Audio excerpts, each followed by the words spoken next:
Hey, what's up? This is Joe from the band Dead, and you're listening to Shutter 16 Magazine. Hello. Hi, Joe. How are you? I'm good. How are you? I'm doing well. How are you guys holding up? You know, I think pretty good, actually. I think doing pretty good. Day by day, but enjoying the small things, which is good. Good. Everyone else in the band is safe and doing well as can be. Yeah. Everybody's doing pretty good. I'm in New York and they're in Phoenix, actually, but so it's a little bit more chill for them. I think there's not as much going on there, but yeah, everybody's good. Everybody's hanging in there. Good. So let's get into the new micro EP, Mannequin Eyes. Now, Yeah. Was it always part of the plan to release this as a micro EP, or was this kind of as a result of some of the tour cancellations? No, that was the plan the whole time. Okay. And it was just really because we were going to release a single, and we wanted to release a couple songs. It's been 2.5, 3 years since we've released music, and we thought releasing a couple songs was cooler than just one, and giving people a little bit more of a rounder idea of where we were going. Because I think the music has changed sonically and everything, and so we wanted to show them a little bit more than just one song after that long. We felt like our fans deserved it, to show new people and that kind of thing. So. Awesome. So let's talk about the songs themselves, starting with American Idol Lullaby. So obviously it sounds like American Idol. So who came up with the name, Yeah. and how does it kind of tie into the overall meaning behind the song? I came up with the name, write all the lyrics and that kind of thing. And I just came up with it one day. I thought it was kind of, I thought it was just kind of a funny little play on words. It's a little sarcastic and that kind of thing. And I really like being sarcastic about it sometimes. I think that it can be fun, and it can also get the point across in a way, in a weird way, And so, yeah, the song isn't necessarily, it's not attacking American Idol, and that's not, shouldn't be the main focus. It's just one of the fun little aspects to it. It's like I like putting little nuggets in songs, little fun things. But that is part of the music industry and part of all that stuff. And the song isn't necessarily just about the music industry or any sort of industry per se. It's more about us and what we consume and what we support, what we identify with as people. Are we conscious about the things that we identify with? Why do we follow the things that we enjoy? Why do we enjoy the things we enjoy? Do we actually enjoy them? Are they really actually fulfilling to us and to our souls and all that kind of stuff? And so that's what the song is about to me. It's supposed to hopefully make people question what they consume. Awesome. Now, that track was produced by Churko, who's, he's just known as being a genius. So tell me a little bit about the experience of working with him on the song and how he kind of helps bring out different elements in your sound, like kind of the best of Dead. Yeah, yes, he is a genius. I would give him that title. Very comfortably, I'll give him that title. He really, just like on the rest of the songs that we've done with him, and we do have a full album recorded with him. Just like, all of it, he had me do things I've never done, probably, with shaping my mouth, seeing different parts of my body, on my stomach, and rounding notes and things like that. Things I've never done, just like singing exercises that I felt were maybe strange at the time, and then once I heard it, I was like, oh, this is really cool. And I just kind of found new nuances in my voice, and new ways to attack things.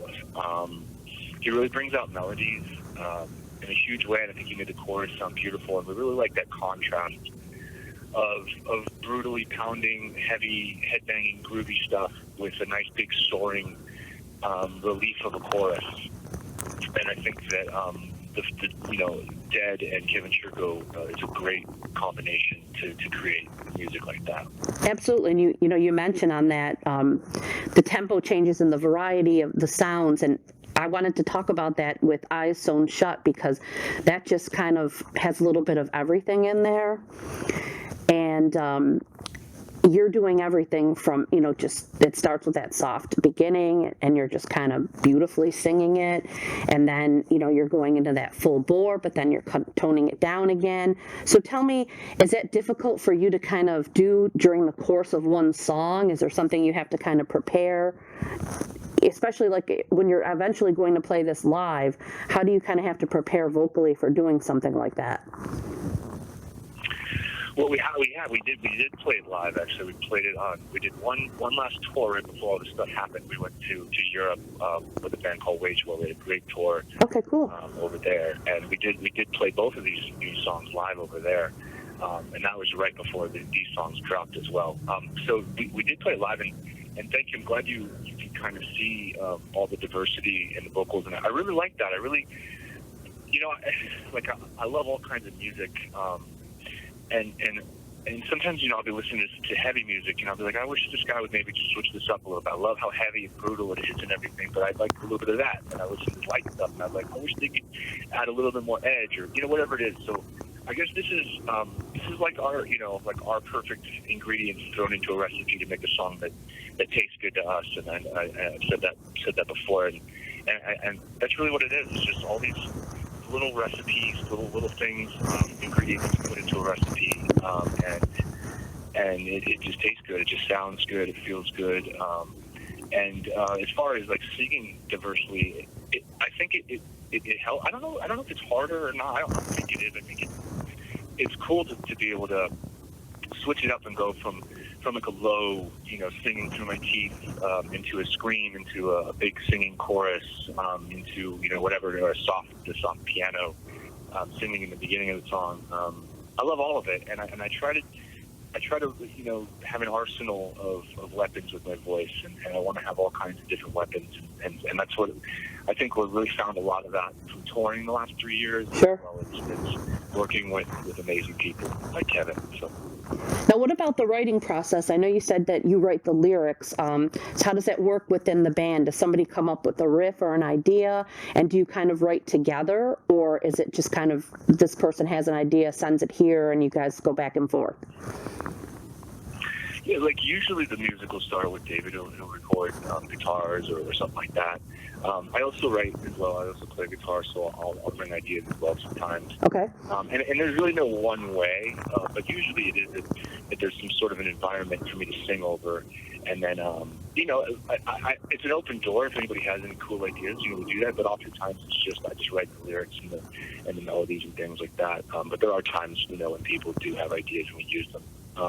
But majority of the time, that's how it works. And now, are you still planning on releasing a full album sometime this year? Yeah, I believe this year. I mean, I don't have, I can't say yes or no. Sure. I would imagine, yes, I'm thinking we will release it on this year. It's just such a weird time.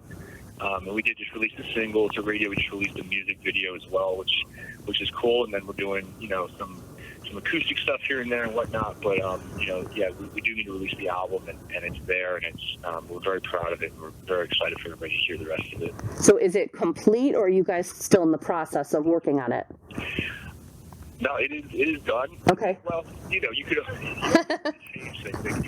A song is never really finished. Right. Change it, but yes, we've stepped away from the table, and we feel good about it. So.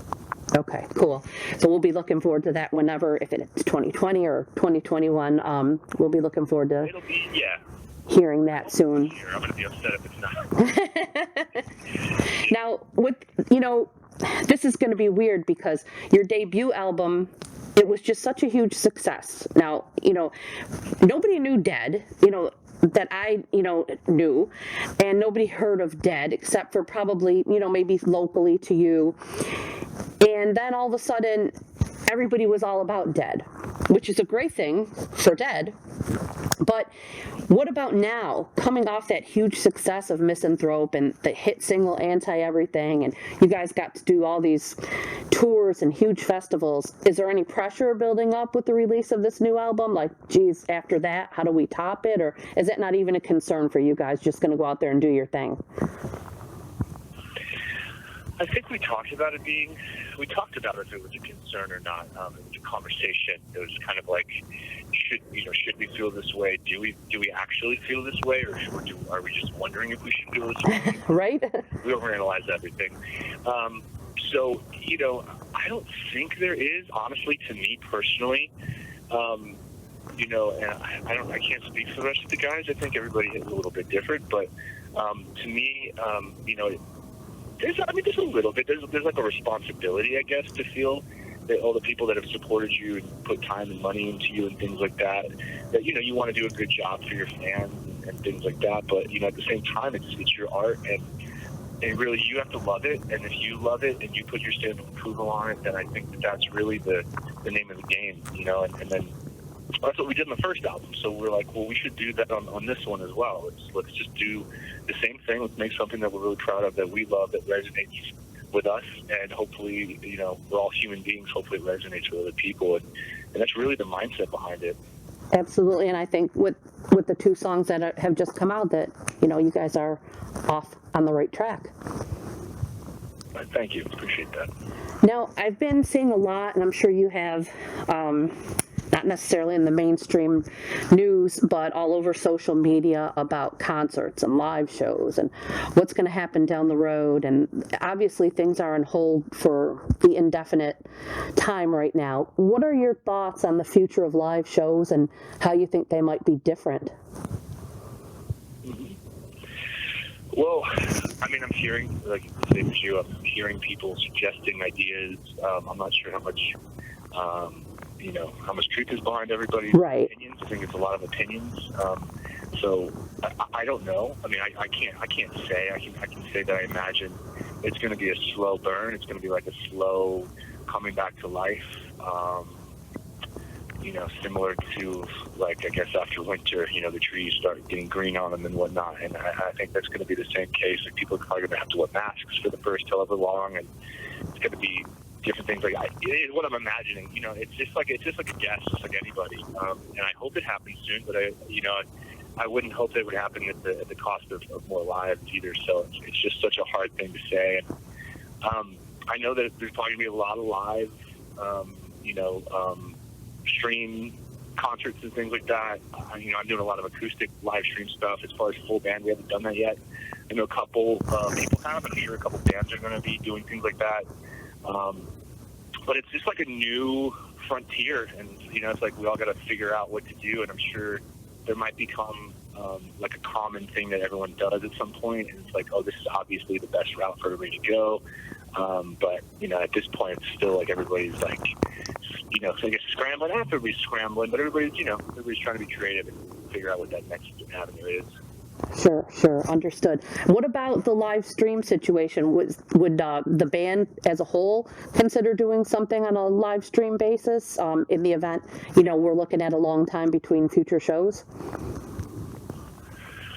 I mean, yeah, we've talked about that idea, and I know I've seen a couple other bands do it. Not a lot, really, though. It's mostly, I think a lot of people are doing just kind of stripped down home stuff. Right. It's also really cool, and you kind of get to see, you know, who can do that and who can't. And I think that it's kind of cool. You take away all the glitz and glamour and stuff, and it's just a person playing music, and there's something really, really cool and organic about that. But yeah, as far as us doing that, we might, if it comes to a point of that. I feel like if we get to the point where we're like, all right, enough is enough, the future is so uncertain that we just don't know when this is going to happen, then I'm sure a lot of people are going to do the same thing. So that's kind of, I guess we're just waiting to see how this unfolds a little bit further before jumping into too many things. Sure, understood, absolutely. Well, we're hoping, as you said, safety of the fans and the crews and the bands and everybody has to come first, but we're all itching to get out there sooner rather than later, so hopefully that'll happen. And in the meantime, we're going to enjoy the new songs and the new album when it drops, and we'll just keep on rocking whatever way we can. Yeah, absolutely. I'm trying to, you know, I'm a music fan too, so I miss live just watching other people play, and I'm enjoying people putting music out, working out to it, and enjoying it at home, so it's nice. Awesome. Thank you so much for taking the time to fill us in on everything that's going on with DED. Yeah, I appreciate it very much.